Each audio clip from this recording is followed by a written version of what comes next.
thank you ET BFSI for arranging this event and gathering all of us here. Thank you, Amol. And thanks to all of you for coming in, finding time for 1.5 days to go through these messages and sessions. Jogilalji talked a lot about Kerala. I want to talk a little bit about Bangalore, the city I'm coming from last night. Well, Bangalore is famous for a lot of things, and also not famous for a lot of things, infamous for its traffic. And when I look at the industry, BFSI industry and Bangalore, I see a similarity. Both these things, Bangalore city and BFSI industry, I've been fortunately looking at them, or my association with them has been for last about 25 years or so. And when it comes to Bangalore city, the kind of evolution which happened, the kind of influx of companies, influx of population which happened, probably nobody could think of. And similarly, in the BFSI industry also, over the last 25 years, so much of technology which has been infused is mind-boggling. In fact, sometimes I feel BFSI industry bears the brunt of embracing and testing every new technology that comes on the horizon, and to be able to say whether this will work, whether this will not work, whether this will bring value to the business, whether this will bring ROI or not. Most of the cutting edge investments actually happen in the BFSI industry. So as we have passed the 75 years of independence and we are talking about reimagining BFSI for the next 25 years, we continue to see this evolving. Now, AI is the latest buzzword. AI is the latest innovation which is currently being spoken about. And today, in these next 10 to 12 minutes, I'm going to talk about a very specific implication of how AI and generative AI related solutions or technologies have an impact on the hybrid cloud as a platform, or in fact, how this will impact the workload placements. And this is more IT focused topic, but the whole narrative is around what is that we see or we are observing in the industry today? What are the things that are becoming more and more critical? What is the voice of the customer? And what is IBM doing to bring the right frameworks into place? So let me begin the discussion by asking this question. When we talk to enterprises, the question is, do you control your data or does the data control you? Now, this is not a rhetorical question. This is actually an alarm. And just to put things into perspective, according to CII, almost 80% of the enterprises will struggle with the compliance on DPDP Act. And when we look at the global scale, almost 2/3 of the economies or the countries are going to put regulations in place which are more protective in nature for regular interference. And last but not the least, obviously, I think with respect to sovereignty, almost 4/5 of the enterprises and probably 100% of the enterprises in BFSI segment are going to deploy technologies which are sovereign, right? And when I talk about data here, I'm actually not talking about the records which we have in our databases, but anything which is a digital asset can be considered a data right now, right? Even infrastructure is a code which also becomes a data eventually, right? Now, just to put sovereignty into perspective, right? It is not just about countries, boundaries, or the guardrails that we have positioned. Sovereignty for the enterprise has clearly 3 elements. The first one is very obvious, very much in the face, which we keep hearing about, is data sovereignty, right? Where is my data? How is it stored? How is it protected? Do I have the control? And so on and so forth, right? But there are 2 other dimensions which cannot be overlooked. The second dimension is the technical sovereignty, right? So the applications which I am using, the platforms which I am using, how much control do I have over them, right? Will my enterprise stop functioning one fine day because I don't have control over the way the service is getting delivered, or whether how am I consuming that platform? And by the way, we have seen these cases happen right here in India, right? Are the AI-related technologies or the AI-infused technologies really fit for purpose? Which means that am I really able to control what is the outcome which I'm getting out of it? And last but not the least, within the technology sovereignty itself, we are talking about something which is security related, the frameworks which are really enterprise ready, which are enterprise grade. On the third dimension, which is operational sovereignty, which is related to the day-to-day experience across the platforms, right? How much control do I have, right?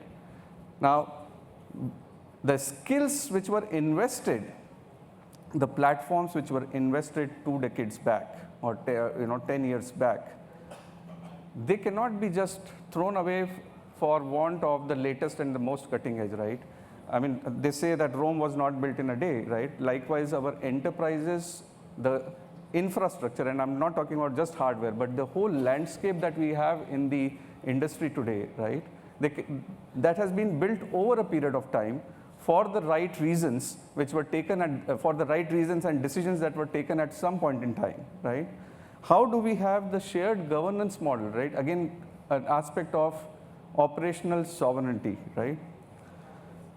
Now, to give you some perspective, it is also an acknowledged fact that if AI has to become really ROI ready or should be able to deliver the ROI, should be very effective, very sharp, it has to be trained on the organizational's own data and their own decisions, right? Unless and until AI is not learning from our own cultures, values, decisions, data, it will be very difficult to get the competitive advantage out of it. Otherwise, your AI, my AI, somebody else's AI is all the same, right? So where is the competitive advantage? Right? Everybody is using the same public data. Now, I don't want to belabor upon the whole fact that why AI is essential and why agentic AI is going to bring the next wave of innovation, et cetera, because we consider that as a given. However, there are some conflicting data points which are visible to us. And I want to just put some spotlight on that, right? First one, AI, whole public data which is available today, right? All the large language models or the small language models, hybrid kind of models, whatever that exists today, I think they all have access to the public data which is available in the world, right? So in these AI models, you will find all that public data. But how much of enterprise private data is exposed to the AIs? Less than 1%, right? Second, lot of companies have already started to say that the cost of these AI projects is too high. ROI is not coming in, right? It's not making sense to us. It is difficult to sustain, so on and so forth, right? And obviously, a lot of clients have used different types of platforms to work their applications. 26% of the organizations are leveraging cloud platforms, container orchestration, et cetera, to be able to control the deployments, reduce the compute cost wherever it is possible, especially in those areas where you don't really have to sustain that compute infrastructure for a longer period of time. So look at the dichotomy. We know that AI needs organizational data. Sorry, let me go back here. We know that the AI needs organizational data to be sharp. At the same time, only less than 1% of the organization data is exposed. And even with that 1% of data exposed to the AI, 70% of our customers are feeling that ROI is not coming in. So how do we go forward from here? So one of the things which is very visible is when it comes to the landscapes that we have created for infrastructure to deploy our applications and the platforms and all the new applications that are coming in, right? They became hybrid by default. something which was running on-premise, something which was not available on-premise. We took a decision to put on public cloud, and I'm not even questioning the decisions because they were taken at some point in time where they made sense. But now, pick up any random sample of organizations and you will find that the general perception is that I went on public cloud and by the way, the costs are not controllable. I want to bring workloads back on premises in the private, on the private data centers. So the decisions were taken as a point in time decisions that should I keep this workload on premise or should I keep this workload on public cloud? But the dimension of time was missing. That the same workload which remained on public cloud for 2 years, if I have to bring that back, can I do this? And that is what we deal with when we talk about technological or technical sovereignty and operational sovereignty. It is not just about data sovereignty, right? So that's the perspective we bring in when we say that hybrid by design is the framework or the architecture that we need to get this AI projects ROI ready to be able to deliver the innovation and the speed that we require. We will expose the private data to these AI models in a way that it is secure and compliant, and the control and flexibility remains with the enterprise. So now let me just talk about some of the things that we are doing, right? With the help of Airtel, so IBM and Airtel have now brought a public cloud environment, multi-zone regions in Chennai and Mumbai, catering to the needs of Indian enterprises, making sure that we are secure, compliant for the regulated industries, and we resemble these on-premise environments as much as possible, which gives flexibility and control to the enterprises. So it is no more a separate setup which requires me to change my database or change my application or change my architecture to go to the public cloud. At the same time, it is completely interoperable, right? Just to give you an example in terms of security key implementation, right?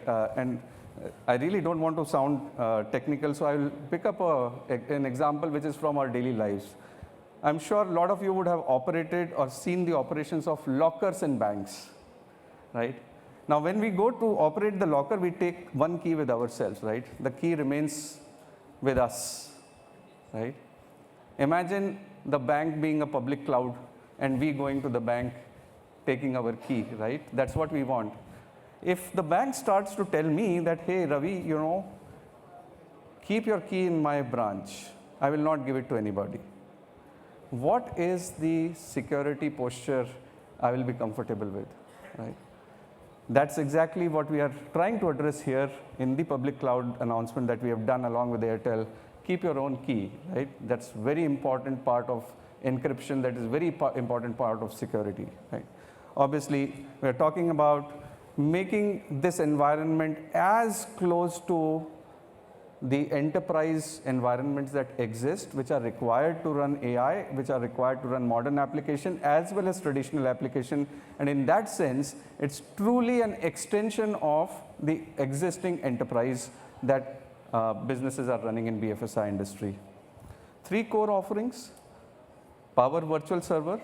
Power systems of IBM have been one of the strongest pillar of running mission critical workloads in the BFSI industry. The same setup is available in this public cloud environment. We call it as Power Virtual Server.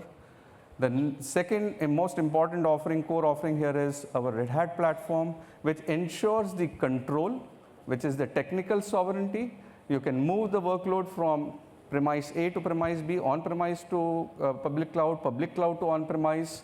So the control remains at every point in time. And last but not the least, our watsonx platform, which is the AI and data platform, which gives you the data and operational sovereignty, which means that you can move your applications across these environments seamlessly. So you're not bound, you're not restricted to one particular place where you start feeling that, hey, my costs are growing and I can't do anything about it, right? So thank you so much for giving me this time here and hearing me out.